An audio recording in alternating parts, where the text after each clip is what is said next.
Hey,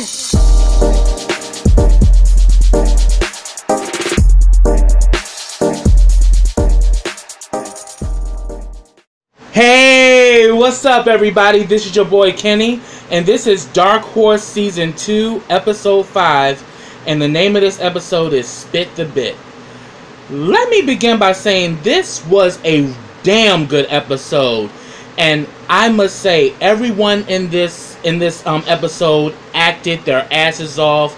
So I want to, send a shout out to both Tammy, to all. I mean, Tammy PA, Terrell Ross, DeMarcus Monroe, Donna Glasener. You all brought such great acting to this episode to the point I was blown away. And this episode really covers mainly like Clint's coming to terms with some of his issues, because we see that he's still in therapy with that crazy motherfucker Dr. Rhodes, but he's starting to make some headway, because in the beginning of the episode we see that he's in a session with Tammy. Now Tammy PA is a great actress, but she did not disappoint in this scene, because Tammy wasn't here for the bullshit. She was like, yo, why the hell you got me here? What is this bullshit? And he's saying that, I'm trying to face my demons. And she says, how can a devil face a demon? And then all of a sudden he's like, but pretty much Clint said that, look, it wasn't my idea to invite you here. It was the doctor's idea for me to bring you in so I can come to terms with what I've done, also our child. And she's like, child? Kiko is a grown-ass woman. She ain't no damn child. And he was like, but you know how I felt, that I didn't want children and all of that. So she's saying, oh, so you saying it's my fault? You saying that, oh, I just had this baby by myself. You had nothing to do with it? And I'm like, you got a point.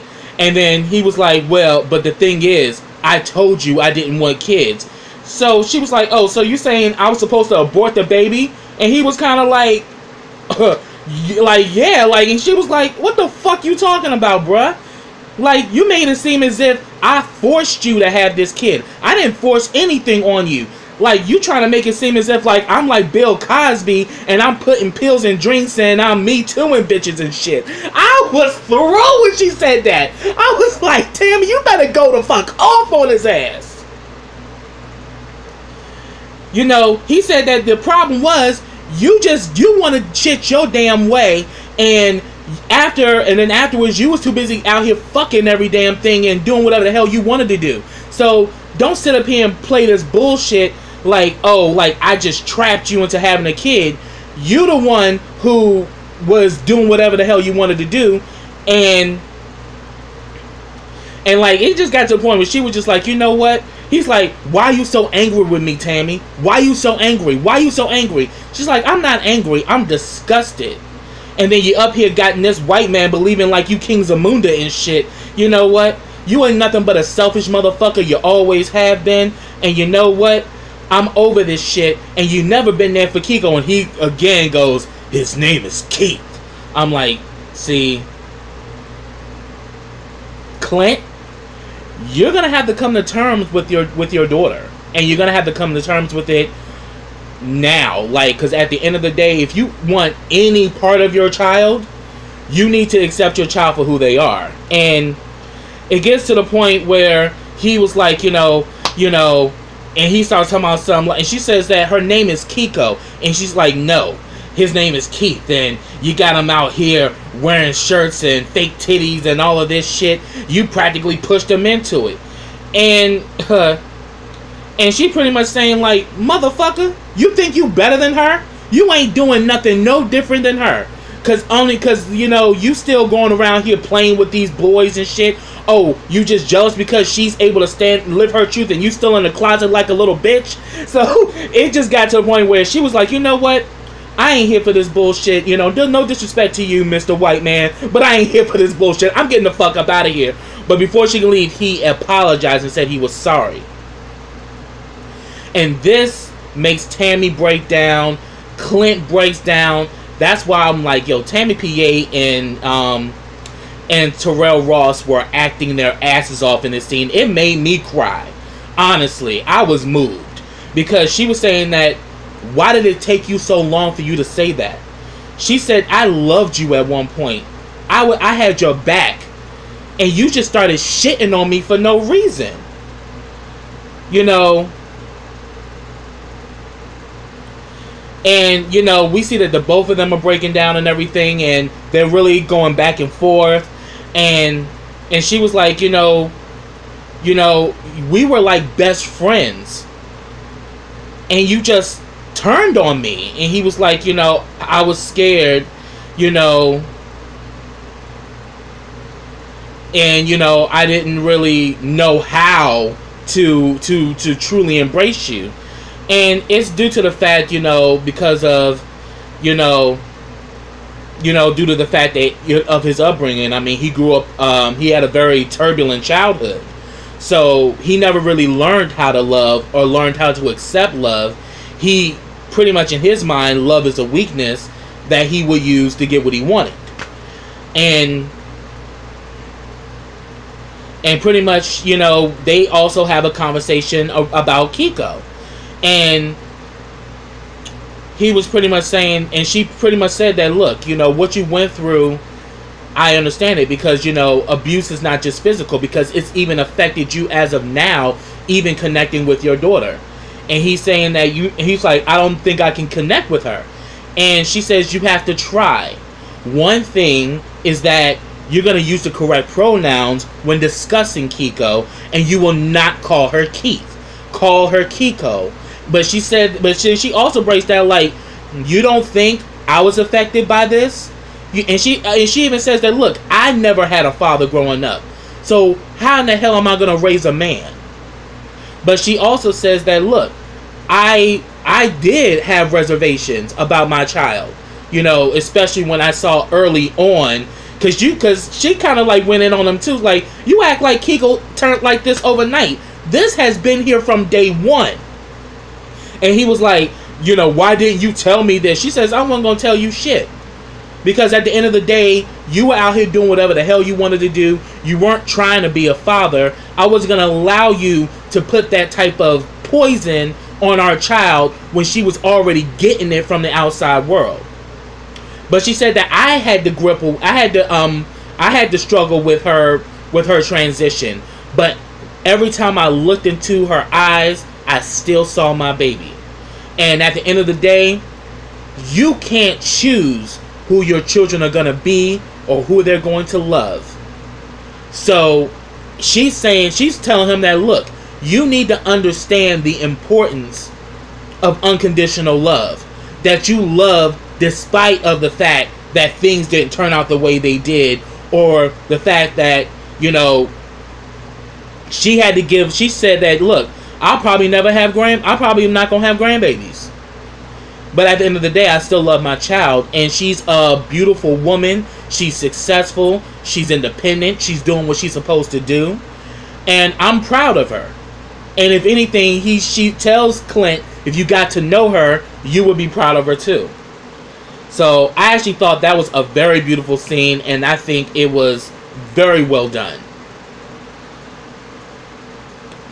Next, I'm going to talk about, you know, another person he meets in therapy, that he brings to therapy, and it's his sister Monica. Now, remember a few episodes ago when he was in his session, he said that Monica was somebody that he will always respect, but he did Monica dirty. In this session, we found out what he did. You know, so, and we see that Monica is not here for the bullshit. She is completely just like got a lot of anger towards Clint, because Clint left her, you know, Clint left her locked up in jail. Well, the Tinippet, what happened between them, they both were hustling. You know, that's pretty much in their blood. You know, and she was kind of like the mother figure to him. You know, she was the one that always looked out for him. She cared for him until he went to go live with his grandparents. But then also while living with his grandparents, that's when his grandfather started to sexually abuse him. But they said when they became older, they were hustling, you know, doing what they do, and they made a pact that if one of them get locked up, the other one would put like a fund together, you know, to put money in, so therefore when the other sibling got out, they would be protected. Well, what happened is that Monica took the fall for something that Clint did. She took the rap, she went to prison, and Clint ended up becoming, you know, pretty much, you know, he pretty much married Valen and moved up into the world, because, you know, his name is his name is Kevin, but he changed his name to Clint Saunders and got into this, you know, this new world, you know, living with it, being a part of the Davenport family, you know. And, you know, she talks about it, like, she says that, yeah, I remember being in prison looking at this fancy magazine. You done married this mulatto bitch and you living good. And here it is. I'm sitting in here thinking that my brother gonna look out for me. He gonna get a good lawyer to fight my case. And I never got nothing. And then even worse, after, you know, while I was in jail, I lost custody of my kids. And it took me years to reconnect with them. You know, and she says, I had to struggle to survive because you didn't hold your end of the bargain and you left me hanging. But then he even says that, look, yeah, I was affiliated with the Davenports, but I didn't really have access to money like you thought. You know, if anything, you know, I was always reminded that I was never good enough, you know, as far as the Davenports. You know, but he said that, look, I wasn't that close with them where I could get that kind of money. Well, she was like, well, if anything, I also know that you was, you know, you was kind of getting in trouble with your dick, with your dick in your pants, because obviously you kept dicking around. So she definitely knows about him and his liaisons with, you know, with like Eve and Ashton and all that, you know. But he pretty much saying that, you know, I'm sorry for what I did to you. I'm so sorry, and you all I have left. And she also it comes up because she was so out of the loop. She actually still believed that Ronnie was dead. And Clint pretty much said that no, she got into it with Victor. She owed him a lot of money. So what she did is that she faked her death, you know, in order, so the insurance money could come through, and you know, that was the way to pay Victor off. And she was like, man, that damn bitch is always coming up with a damn. He said, man, that bitch is always coming up with a damn scheme, even though she ain't too damn bright, but she always coming up with something. So she asked, like, well, how's Ronnie doing? He's like, I don't know, I haven't seen her in months. So now she realizes, okay, Ronnie done did something else and found her another hustle. Well, another reason too is because she stole Clint's money and left town. So now he's stranded with no money, living in Sean's aunt's house, trying to get everything back together. You know, and pretty much he also breaks down in the session too and says that you're all I have left. I'm sorry for what I did to you. She says, sorry don't mean shit. You practically damn near ruined my life, and it hurt me to my core because I didn't think you would ever do something like that to me after all the good I've been to you. But then, you know, when she breaks down and says that he just thinks that he's never going to overcome this, that he just might as well just throw in the towel because he doesn't see no way out of this, she begins to research him and say that, you do have, you breathing, so they're still fighting you. You know, you need to get up off your ass, get your shit together, and come back and take these motherfuckers down. Take down these Davenports and do what you gotta do to become the boss that I know that you are. You know, so pretty much she was saying that so where you so what's going on with you lately? Where you staying? And he says that he's staying with a friend. She's like, male or female? I'm like, damn.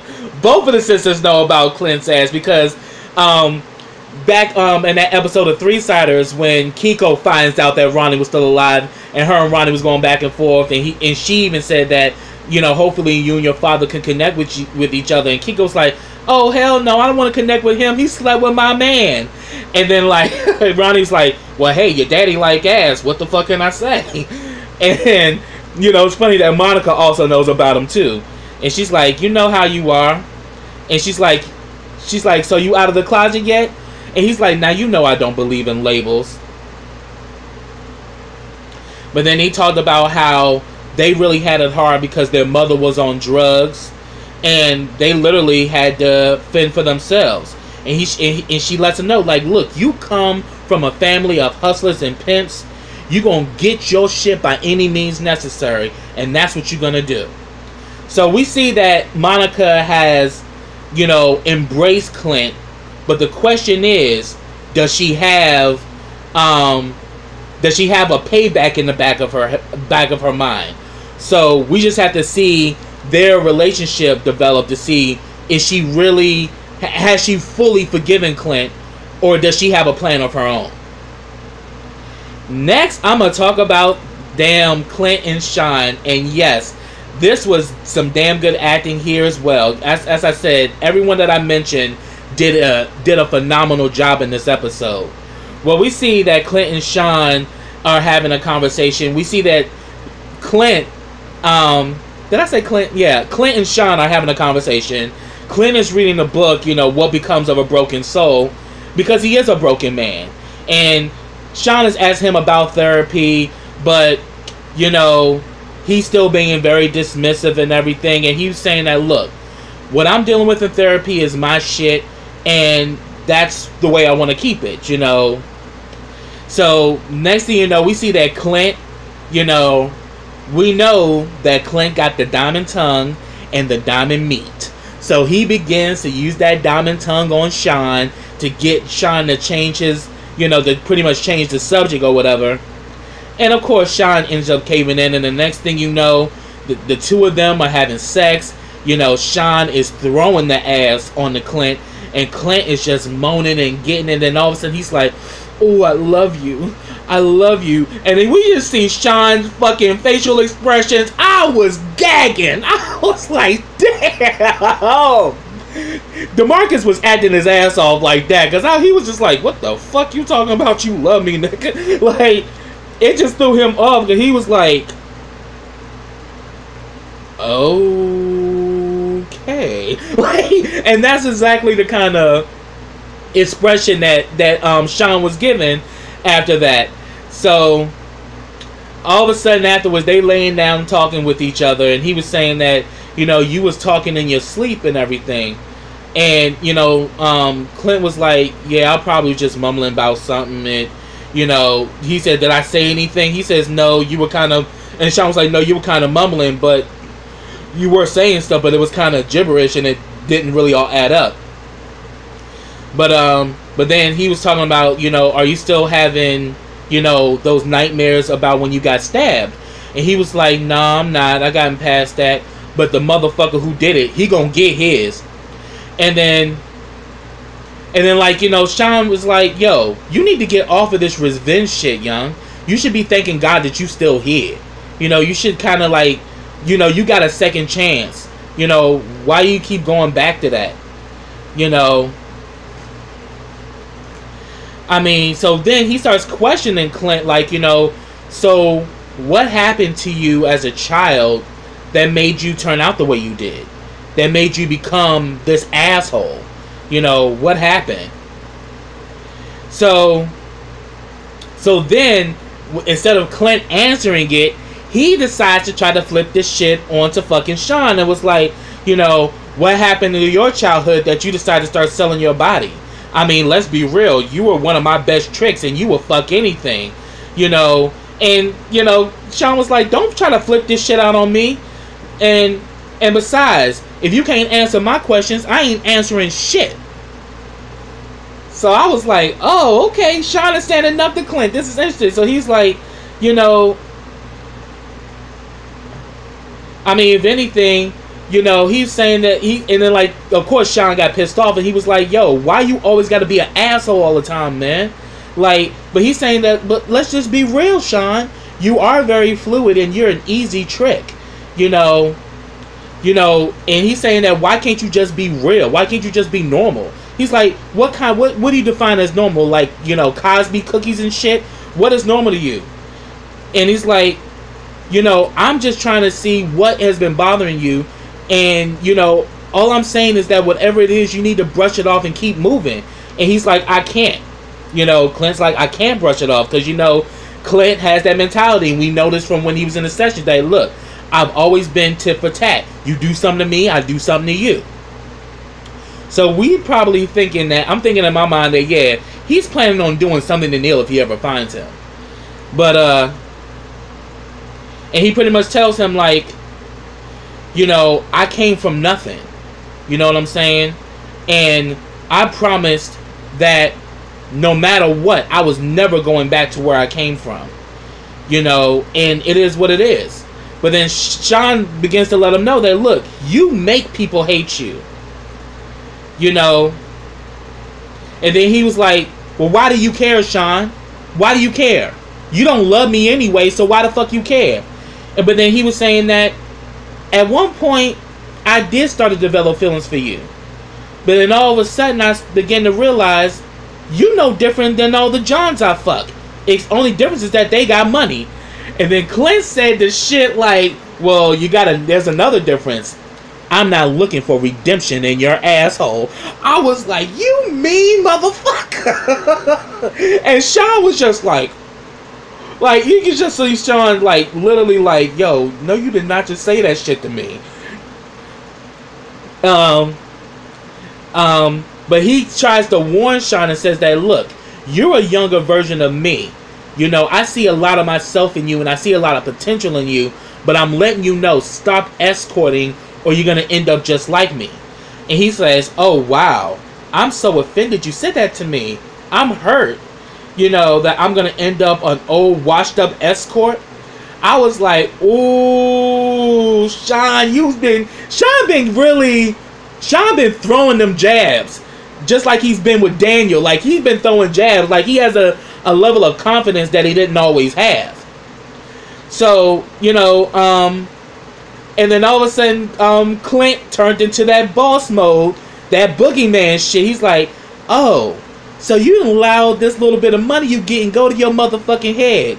Dude, I made you, and I can break you just as easily. And Sean finally decides, this shit ain't working. You need to go. Find you somewhere else to stay. And he was like, oh, you kicking me out of your auntie's house? Okay, that's fine. I'll leave before things get ugly. And he was like, you mean uglier? He's like, nah, it might end up with me choking you out again like the last time. I'll just leave it at that. And then he walks off, and that was the end of the end of the episode. But I have to say, this was a damn good episode. I enjoyed it from beginning to end. Shout out to Caesar Williams and Carlos Harris. You guys are doing phenomenal work. I really love this episode, and I was so here for it. Man, I can't say it anymore. I was just so on the edge with this episode, and I'm waiting to see what's going to happen next. So that's what I have, everybody. If I missed anything, put it down in the comments. I'd love to hear your thoughts. Subscribe to my channel. Click that bell so you get notifications every time I drop a video. Also, follow me on all of my social platforms. I have them all listed in the description box. Also, like this video, comment on this video, and share this video. And I'll be back with the next episode of Dark Horse. So until next time, everybody, take care.